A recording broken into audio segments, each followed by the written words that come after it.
తండ్రి బాధను తీర్చేవారు ఎవరు? తండ్రి బాధను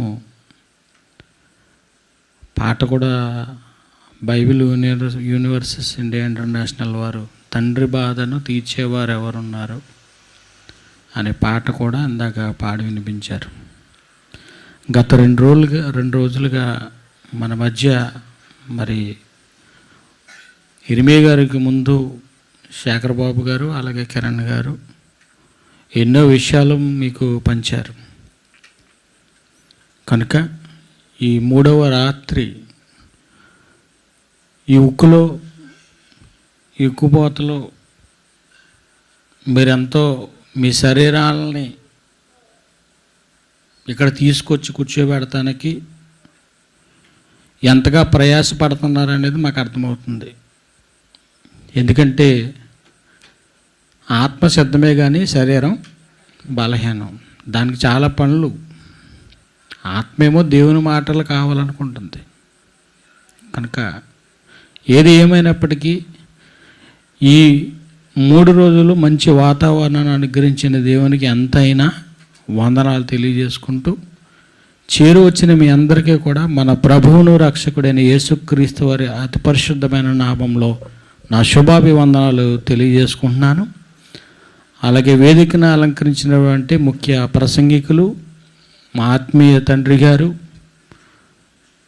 నేను ఈ జ్ఞానంలో పెరగడానికి జయశాలి గారితో పాటు నా వెన్నంటి నడిచిన అన్నయ్య ఇరిమే గారికి నా ప్రత్యేకమైన శుభాభివందనాలు. అలాగే వేదికను అలంకరించినటువంటి దైవజనులు, అలాగే మా తండ్రి సమానులు మరి జాన్సన్ గారికి కూడా నా ప్రత్యేకమైన శుభాభివందనాలు తెలియజేసుకుంటూ ఇప్పటి వరకు కొన్ని మాటలు అందించిన ఎలీషా గారికి కూడా నా ప్రత్యేకమైన వందనాలు తెలియజేసుకుంటున్నాను. ఈరోజు గత 2 రోజులుగా మీరు ఎన్నో మాటలు విన్నారు. అయితే ఈరోజు సందేహం, ఇందాక సమాధానం గురించి విన్నాం. పీస్, సమాధానార్థమైన శిక్ష క్రీస్తు మీద పడి ఆయన సమాధానాన్ని మనుషులకు అనుగ్రహించాడు అనేది వాస్తవం. కనుక ఈరోజు సందేహించడం అంటే అనుమానం పడటం.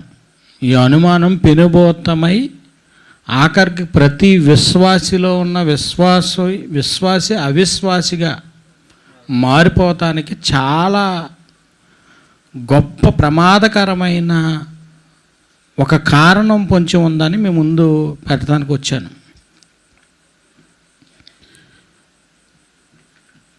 ప్రధానంగా చూస్తే మన ఆత్మీయ జీవిత ప్రయాణంలో ఎప్పుడైతే క్రీస్తు యొక్క మాటలు ఎక్కడెక్కడికో వెళ్ళి ఎక్కడో విన్న మాటలు వినుట వల్ల విశ్వాసం, వినుట క్రీస్తుని గురించిన మాట అని మనకి ఎప్పుడు అర్థమైందంటే విన్న తర్వాత ఆ మాట మనలో ఫలింపచేసి మన జీవితాలు దేవుని కోసం కట్టుకొని ఒక పవిత్రమైన జీవితాన్ని దేవుని కోసం బ్రతకాలని సంకల్పించుకున్న మనం, క్రీస్తు సంఘంలోనికి ఆహ్వానింపబడిన మనం, ఇక్కడ కూర్చున్న మనం, ఈ రాజీవ్ కాలనీలో, పెనుమంట్ర రాజీవ్ కాలనీలో కూర్చున్న మనం ఈరోజు ఆయన సంఘంలో చేర్చబడి ఆయన సంఘంలో ఒక పవిత్రమైన జీవితానికి దేవునికి అర్పించుకోవటానికి బాప్తిసం ద్వారా ప్రవేశం జరిగి సంఘంలోనికి వచ్చిన మనం ఈరోజు విశ్వాసులుగా మనం తేల్చుకోవాల్సిన కొన్ని సందేహాలు మనం నివృత్తి చేసుకోవాలి. ఎందుకంటే మన ఆత్మీయ జీవితంలో, మన ప్రయాణంలో మనల్ని వెనక్కలాగే అతిపెద్ద శత్రువు ఏంటంటే సందేహం. ఈ సందేహం అది ఏదైనా ఉందని సందేహం ఎందుకని చెప్పగలనంటే చాలామంది అనుకుంటారు శరీర బలహీనతలు లేక లోక ఆశలు మాత్రమే పాపమని భావిస్తుంది సమాజం, కానీ సంఘంలో ఉన్న విశ్వాసులు కానీ దేవుని వాక్యం చెప్పే విషయం, సందేశం ఏంటంటే సందేహం అనేది చాలా పెద్ద ప్రమాదకరమైన ఒక పెనుబోతం. ఒక విశ్వాసి జీవితాన్ని సర్వనాశనం చేసేది సందేహం. అసలు సందేహం అన్నారు. సందేహం అంటే ఏంటండి అని మీరు నన్ను అడగొచ్చు. ఒక విశ్వాసిగా ఉన్న మనిషి ఒక విషయంలో క్లారిటీ లేక ఒక డౌట్తో అది జరుగుతుందా జరగదా, నేను నమ్ముకున్నాను దేవుని, ఇది అవుతుందా జరగదా అనే ఒక నిర్ణయానికి వస్తాడు, ఒక సందేహంలోకి వస్తాడు. నమ్మిన తర్వాత కూడా ఇది జరుగుతుందా జరగదా సందేహిస్తాడు, అల్ప విశ్వాసిగా అయిపోతాడు. విశ్వాసంలో ఉండవలసిన మనిషి అవిశ్వాసిగా మారిపోయే పరిస్థితులు నెలకొంటున్నాయి. అంటే ఎంత జాగ్రత్తగా ఉండాలో చూడండి. మన శరీర ఆశలు, నేత్రాశలు, భోగాలు ఇవే అనుకుంటున్నాం. కానీ బైబిల్ స్పష్టంగా చెప్తుంది, దేవుని వాక్యం, ఒక విశ్వాస జీవితాన్ని సర్వనాశనం చేసేది సందేహం అనేది దేవుని యొక్క శక్తిని, ఆయన మాటల్ని నమ్మకపోవటం, ఆయన మాటలు యందు నమ్మిక ఉంచకపోవటం. ఎందుకంటే దేవుని గురించి తెలుసు,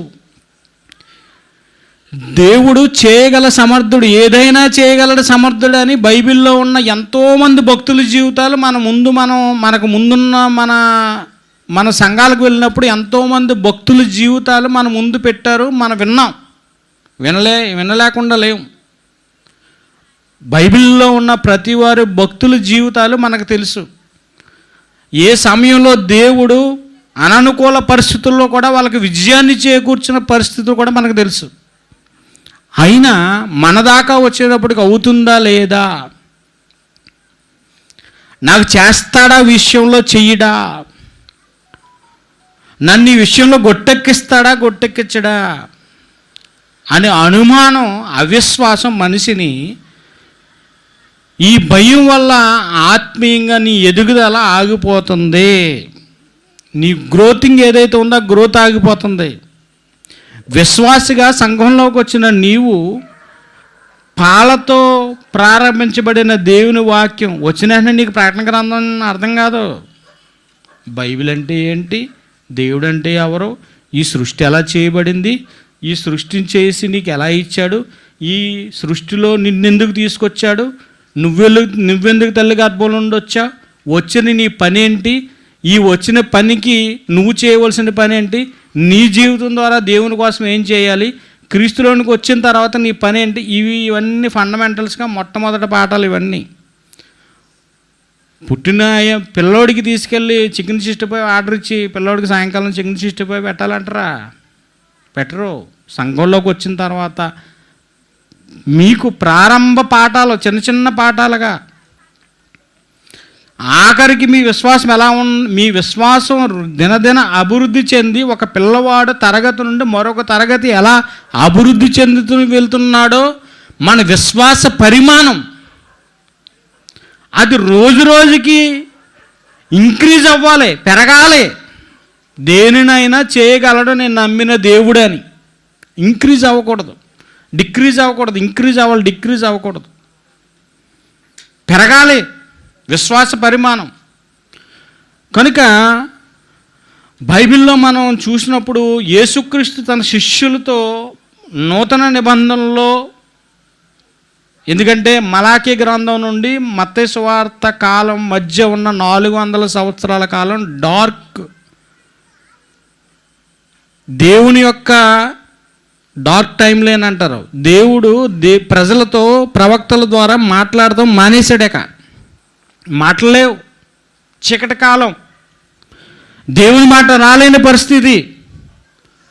ఆయన సింహాసనాన్ని సిద్కియా కాలం నుండి తీసేశాడక, ఇర్మియాతోనే చెప్పాడు ముందు, ఇక రాబోయే కాలం మీద నా సింహాసనం మీద నా కుమారుడైన యేసుక్రీస్తు యోధా గోత్రం నుండి వచ్చి కూర్చుంటాడని చెప్పాడు.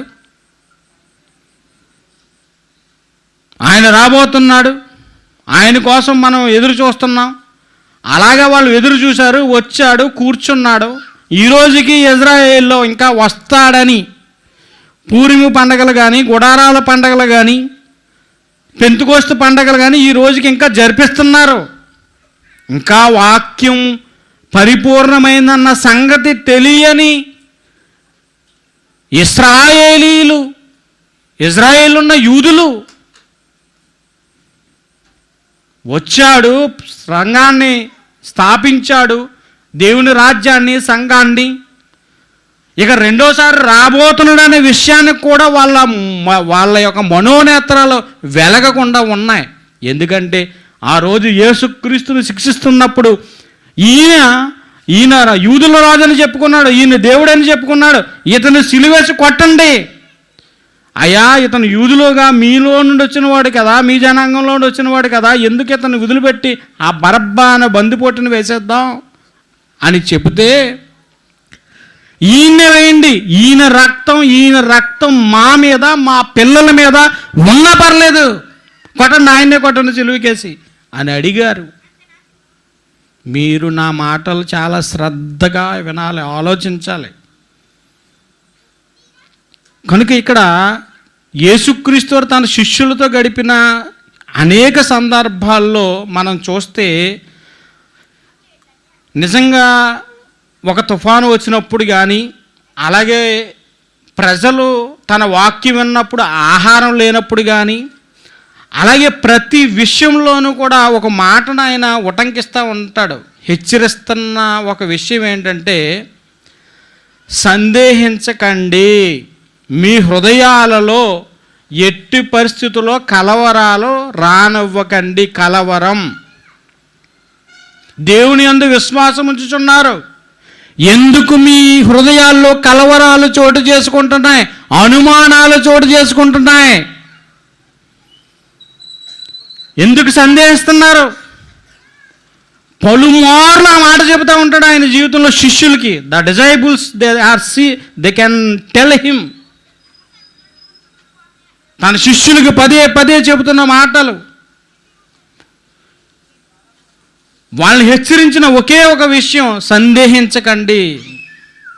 ఈ రాత్రి సమయంలో ఈ సందేహాన్ని మనం ఎలా పతనం చెయ్యాలనే సందర్భాన్ని మనం చూసుకుంటే, శిష్యులు ఈ సందేహాన్ని, శిష్యుల యొక్క ఏదైతే సందేహించారో, ఈ భూమిక ఈ 12 మంది శిష్యుల్లో ప్రధానుడైన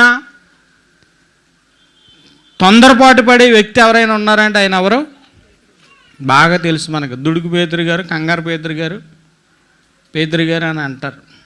ఓకే, పేతురు గారు గురించి మనం ఆలోచిస్తే, ఎందుకంటే శిష్యులందరూ కూడా ఒక్క యోధా తప్పించి మిగతా వాళ్ళంతా గలిలయ సముద్రం చుట్టుపక్కల ఉన్న ప్రాంతంలో నుండి వచ్చిన వాళ్ళే. అంటే ఇప్పుడు ఈస్ట్ గోదావరిలో ఉన్న వాళ్ళకి మనకి ఏంటంటే భాష, యాస. అదే శ్రీకాకుళం వెళ్ళిపోతే ఇంకా ఏటి ఎలాగున్నారు, ఏంటి ఎలా ఉన్నామంటే ఏటి ఎలాగున్నారు, ఏంటి బాగున్నారా, మనకు అది అర్థం కాదు. ఇక ఈస్ట్ గోదావరి అయితే కనుక బాగా ఉంటుంది. అలాగా గలిలయ దగ్గర ఉన్న శిష్యుల మాటకి ఇక్కడున్న యూదులకి మాట తేడా. ఎందుకంటే వాళ్ళు చేసే పని, వాళ్ళు గలిలయలో దగ్గర వాళ్ళు జాలర్లుగా ఉన్నారు. కనుక శిష్యులు అక్కడ నుండి తీసుకుని అక్కడ వాళ్ళని ఎన్నుకున్న తర్వాత ఆయన చేసిన అద్భుతాల్లో కళ్ళకు కట్టినట్టు మనకు కనబడతాయి. చూడండి, మత్తయి సువార్త 14వ అధ్యాయము, మాథ్యూ 14:31. మత్తయి సువార్త 14వ అధ్యాయము. Jesus rebuked his disciples for doubt. 14వ అధ్యాయము 31వ వచనంలో చూస్తే, వెంటనే యేసు చెయ్యి చాపి, అంటే 22వ వచనం నుండి 33వ వచనం దాకా ఉన్న సందర్భాన్ని అంతటినీ మీరు ఇంటికి వెళ్ళక చదవాలి, మీకు అర్థం కావాలంటే. 22 నుండి 33వ వచనం దాకా ఈ అధ్యాయంలో సమస్య ఏంటంటే తుఫాను. ఈయన వెళ్ళాడు, వీళ్ళ శిష్యులు వెళ్ళిపోయారు సముద్రంలోకి. వెళ్ళిపోతున్నప్పుడు 4వ జాము అయిపోయింది, 5వ జాము అయ్యింది. శిష్యుల దగ్గరికి ఆయన సముద్రంలో నడుచుకుంటూ వచ్చేస్తున్నప్పుడు ఈయన ఎవరో దెయ్యం, ఏదో భూతం వచ్చేస్తుంది అనుకున్నారు. ఆయన వచ్చాడు, ఆయన చూశారు. ఇక్కడ పేతురు గారు అంటున్నమాట 31వ వచనంలో, అక్కడ పేతురు గారు నేను నీళ్ళలో నడుస్తాను ప్రభువా అని అడిగాడు. ఓకే, లెట్స్ కమ్, రా అని చెయ్యి చాపి రా అన్నాడు. అయితే వెంటనే ఆ మాట చూడండి, ఆ పై మాట, ఆయన రమ్మనగానే పేతురు దోణి దిగి యేసునొద్దకు వెళ్ళుటకు నీళ్ళ మీద నడిచాను. కానీ దేన్ని చూసంటండి? గాలిని, ఆ తుఫాను గాలిని చూచి భయపడి. ఏమండి, సమస్య గాలి రూపంలో తుఫాన్ రూపంలో వచ్చిన విషయం ఈయన చూసి పిలిచిన వాడు ఇంకా చూడటం మానేసి సమస్య వైపు చూస్తున్నాడు. అది మనకు అర్థం అవ్వాల్సిన విషయం. జీవితంలో సమస్యలు అనేది వస్తాయి. ఇది మానవ జీవితంలో సమస్యల వలయం. శ్రమ వెంబడి శ్రమ, కష్టం వెంబడి కష్టం, అగ్ని వంటి మహాశ్రమలు మీకు వస్తాయి. ఇదేదో వింతనుకోకండి. పిలుస్తున్నవాడు ఎదురుగానే ఉన్నాడు. సముద్రంలో నుండి నడిచి రావాల్సిన ఈయన గలిలయ సముద్రంలో నుండి ఆ నడిచి వస్తున్న వేళల్లో ప్రభువు ఇంకా చూస్తాం మానేసి పక్కనున్న గాలి వెంబడి చూసి అటు చూస్తున్నాడు, ఇటు చూస్తున్నాడు. ఏది చెప్పాడో ఏది విన్నాడో అది మానేసి పక్క చూస్తున్నాడు. ఏమండి, అంతకుముందు మనం ఇది 14వ అధ్యాయం. ఏమంటే 8వ అధ్యాయంలో మనం చూసినప్పుడు 23 నుండి 26 దాకా చదివితే 23వ అధ్యాయము 8వ అధ్యాయము 23 నుండి 26 దాకా మనం చదివితే 26వ వచనం చదవండి ఒకసారి. ఇది 8వ అధ్యాయం. అల్ప విశ్వాసులారా మీరెందుకు భయపడుచున్నారు? ఏమండి, ఒక దోణిలో తల వాల్చి అమరం ముందు తలమాల్చి పడుకున్నాడు. సముద్రంలో ఉవ్వెత్తిన తుఫాను లేచింది, గాలి లేచింది. ఒక్కసారే భీకరంగా సముద్రం అంతా మారిపోయింది. మారిపోతుంటే అయ్యా మేము చనిపోతున్నాం, నీకు చింత లేదా? లెగో, నువ్వు లెగవయ్యా, చచ్చిపోయేలా ఉన్నా. ఆయన అమరంలో తలవాల్చి పడుకున్నాడు ప్రభు. ఎక్కడ నిద్రలేదు కదా. 3.5 సంవత్సరాలు రాత్రంతా ప్రార్థన, ఉదయం అంతా పరిచర్య. ఆయనకి ఇచ్చిన పని షార్ట్ టైంలో పని చేసుకుంటూ వెళ్ళిపోవాలి. కనుక ఆయన్ని లెగువ అంటే లేచిన వెంటనే, ఏ గాలి ఆగో, ఆగో, నిశ్శబ్దమైపో.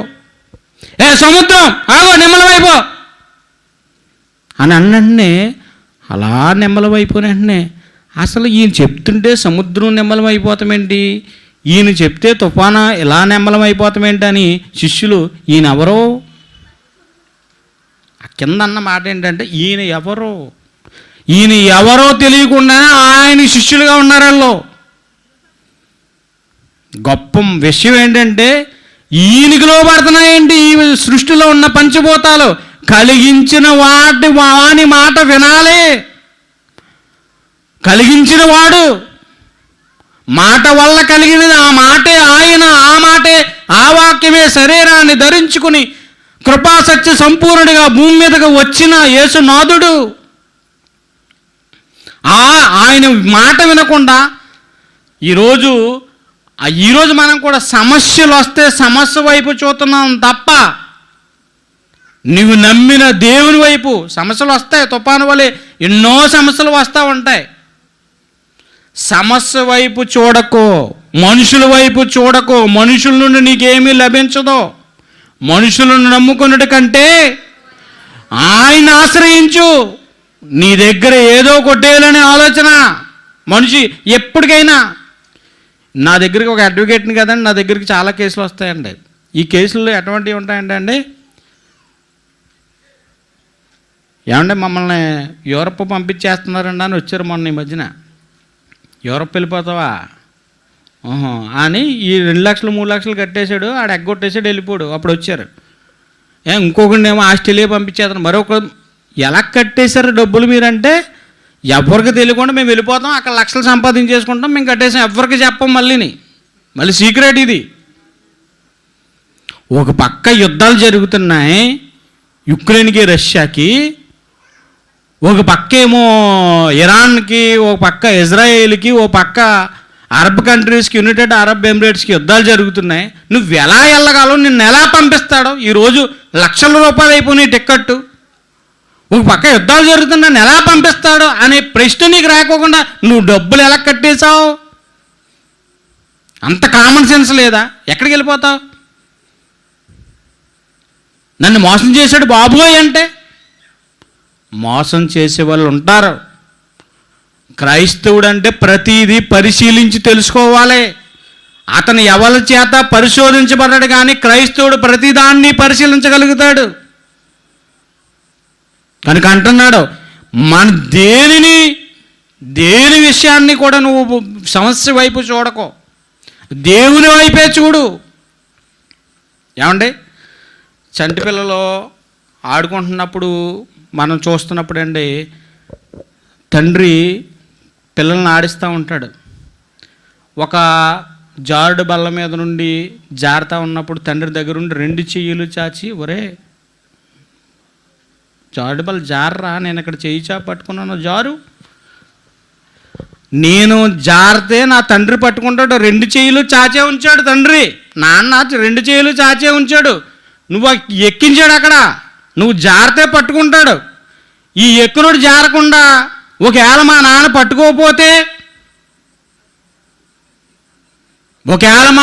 పట్టుకోకపోతే, ఇది ఎలా కుదురుతుంది? ఇది ఏంటిది నమ్మకం? మీ నాన్న నిన్ను పట్టుకుంటాడు.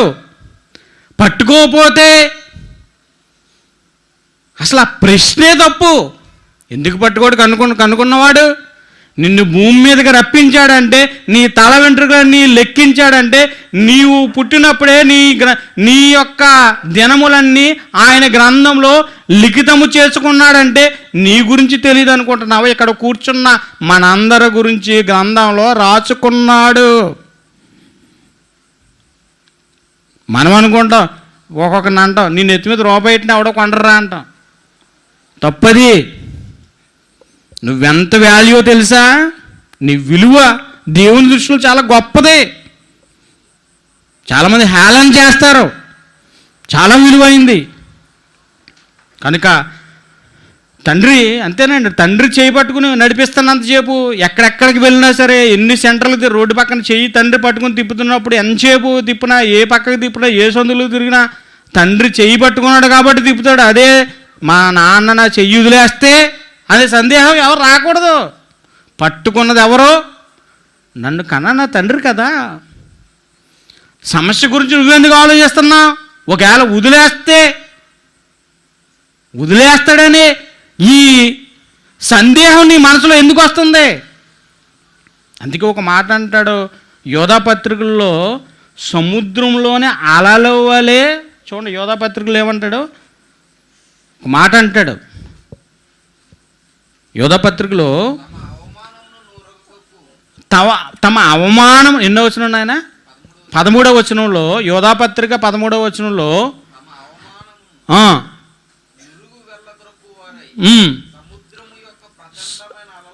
సముద్రమైన ప్రచండమైన అలలుగాను మార్గము తప్పి తిరుగుచున్న వీళ్ళు ఈ అనుమానం పెనుభూతమై వీళ్ళ జీవితాలని కారుచిచ్చుగా చేసేస్తుంది. దేవుడు అప్పగించిన పనిని తాను, ఏమంటే ఒక మోషే గారి గురించి మనం ఆలోచిస్తే, నిర్గమకాండం 3వ అధ్యాయం 11వ వచనం పేతురు గారిని చూసాం. మోషే గారిని చూస్తే నిర్గమకాండం 3వ అధ్యాయం 11వ వచనంలో ఒక మాట మనం చదివితే, వెళ్తాడు ఫరో దగ్గరికి, నేను నిన్ను పంపిస్తున్నాను, నిన్ను అడుగుతాడు నువ్వెవరని. నేను సాక్షాత్తు ఉన్నవాడను అనువాడనని ఆయన నన్ను పంపించాడు యెహోవా. నా దేవుణ్ణి ఆరాధించుకుంటానికి అరణ్యంలోకి వెళ్ళి నా ప్రజలతో నేను ఆరాధించుకుంటాను, నువ్వు పంపించాను అడుగు, నేనున్నాను, నీకు తోడై ఉన్నానని చెబుతాడు. చదవమ్మది 11వ వచనంలో, నేను ఫరో యొద్దకు వెళ్ళేటకు ఇశ్రాయేలుకు ఐగుప్తు నుండి వెలుపలికి రప్పించుటకు ఎంతటి వాడనని దేవునితో అడుగుతున్నాడు. దేవునితో సందేహం ఈయన మనసులో వచ్చేసింది. వెళ్ళు, నువ్వు చెప్పు, వాడి సంగతి నేను చూసుకుంటాను, యెహోవా ఎవడంటాడు? అన్నే. కారు కోతలు కోస్తున్నారు ఈరోజు. కారు కోస్తలు కోస్తున్నారు ఈరోజు. క్రైస్తవ్యం మీద నిప్పులు చెరగప్పుతున్నారు ఈరోజు మత మౌఢ్యులు. ఈ క్రైస్తవ్యం అనేది మతమని, ఇది ఏదో డబ్బులు ఇచ్చి మతాన్ని బలవంతంగా రుద్దుతున్నారని ఎన్నో మాటలు వస్తున్నాయి. కానీ అనుభవించేవాడికి తెలుసు ఇది ఒక మార్గం. ఇది ఏదో డబ్బులు ఇచ్చుకుంటా, బట్టలు ఇచ్చో లేకపోతే ఇంకోటి ఇచ్చో మార్చింది కాదు. వారు హృదయపూర్వకంగా ప్రభువుని విశ్వసించి, ఈ భూమి మీద ఏ రక్తము మనిషిని అపవిత్రుడిగా, పాపిగా ఉన్న ఏ మనిషిని ఏ రక్తము శుద్ధుడిగా చేయలేని ఆ పవిత్రుడైన యేసుక్రీస్తు వారు ఆజన్మ బ్రహ్మచారి అయి కామక్రోధ మదమత్యారాలు జయించి పవిత్రమైన జీవితాన్ని గడిపి ఆయన రక్తము ద్వారానే మనమంతా పవిత్రులుగా అవుతామని నమ్మిన యథార్థవంతులుగా మనం నమ్మాం. మరి భూమి మీద ఎవరి వలన రక్షణ లేదు అని. ఇదేమో డబ్బులతో కొనుక్కున్నామండి? ఇది ఉచితంగా దేవుడు మనకు అనుగ్రహించినది. మోషే వెళ్ళమన్నాడు. కానివ్వండి 4వ అధ్యాయం 10 నుండి మనం 10వ వచనం నుండి 17వ వచనం దాకా మనం చదివితే పక్కనే నిర్గమాకాండం 4వ అధ్యాయం 10 నుండి 10వ వచనం చదువమ్మా.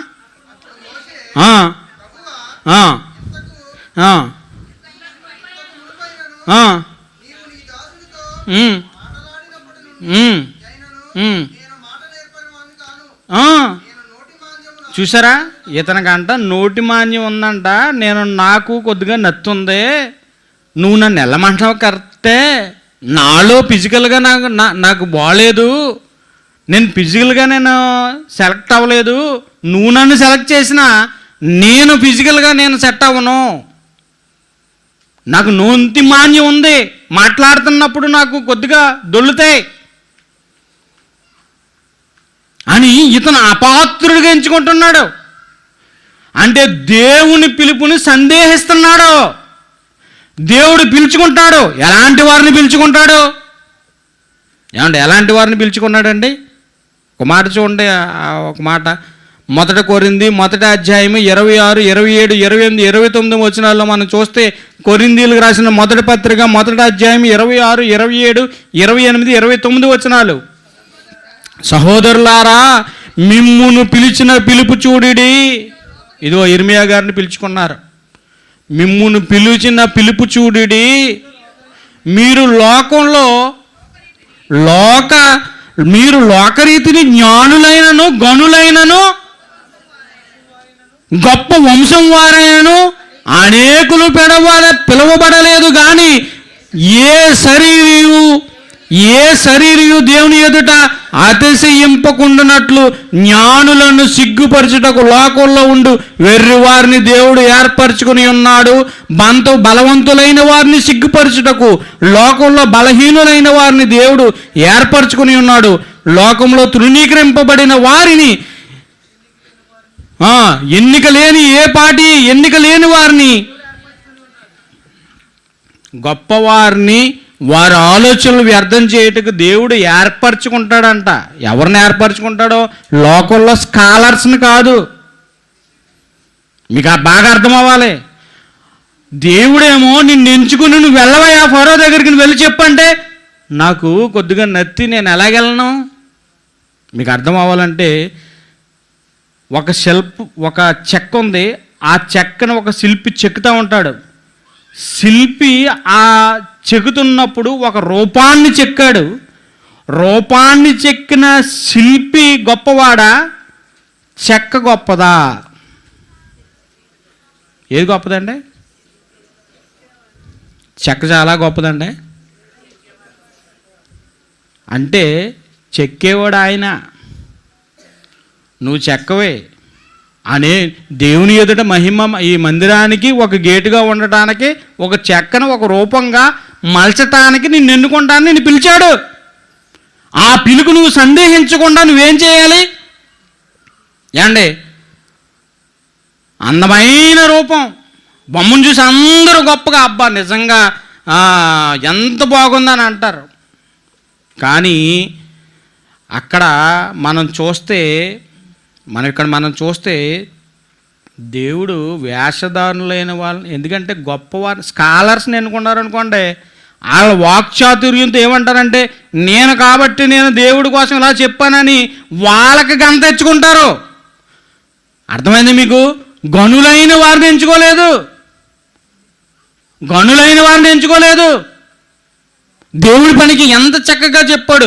మిమ్మును పిలిచిన పిలుపు చూడుడి, మీరు లోకంలో జ్ఞానులైనను గనులైనను గొప్ప రాజవంశంలో పుట్టిన వాళ్ళు ఏమీ కాదు.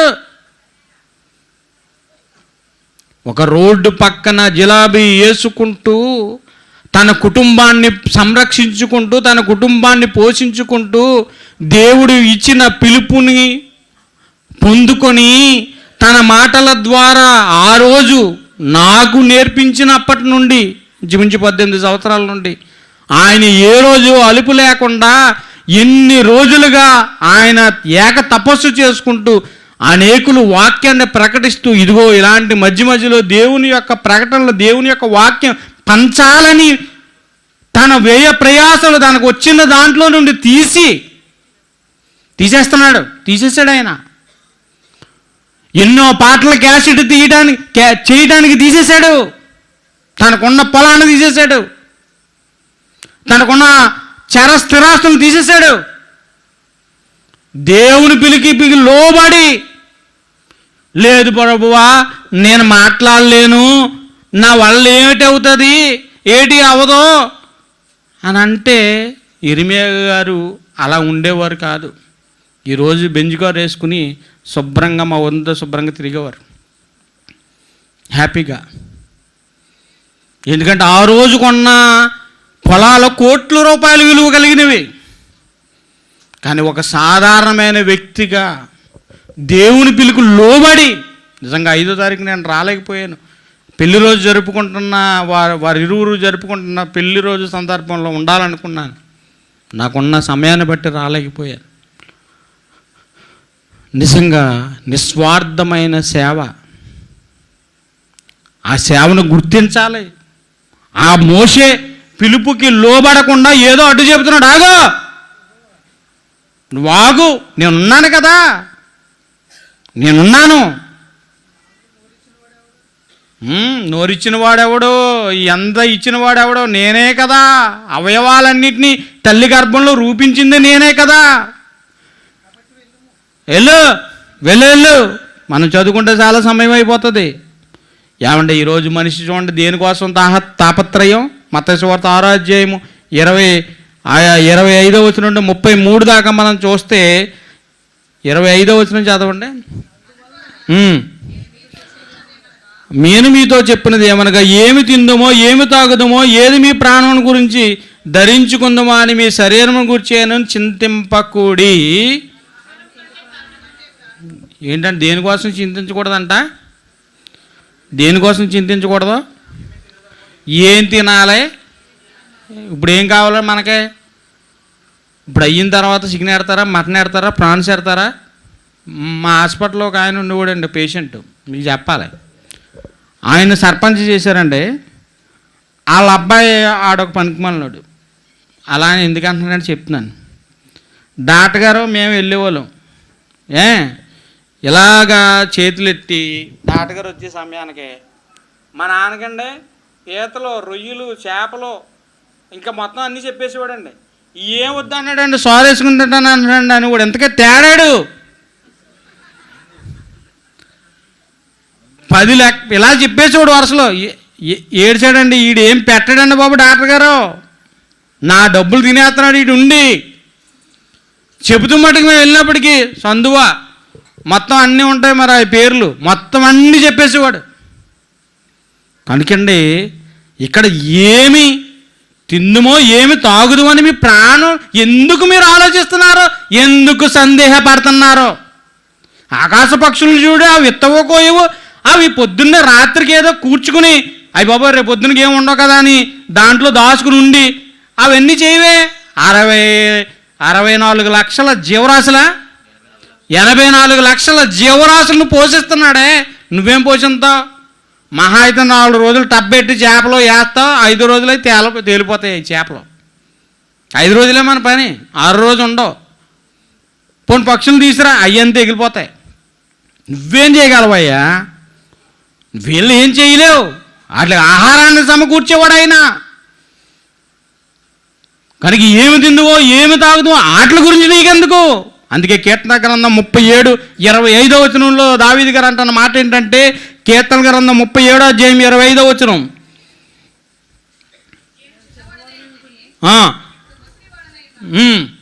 అయినను నీతిమంతులు విడవబడుట కానీ, చాలా మోస్ట్ ఇంపార్టెంట్ వర్డ్ ఇది, నీతిమంతులు విడవబడుట కానీ వారి సంతానము భిక్షమెత్తుట కానీ నేను చూచి ఉండలేదు. రైచస్ నౌ, నీతిమంతులు ఎక్కడ వారు ఖర్జూర వృక్షం వలె మూవ వేస్తారు, భిక్షమెత్తరు, ఏ కుదవ ఉండదు. 6 లక్షల కాల్పలు వీళ్ళు తీసుకెళ్తున్నావు, వీళ్ళకి ఏం కావాలి? మేము అక్కడ గోషేను ప్రాంతంలో ఈజిప్టులో ఉండగా ఎంతో తిండి, మాకు ఎన్వి అంటే ఇష్టం, మాకు ఏది ఎన్వి అని అంటే, నువ్వు ఇలా 6 లక్షల మందికి నువ్వు ఎన్వి ఏమి రప్పింతావు? సముద్రంలో చేపలు సరిపోతాయా?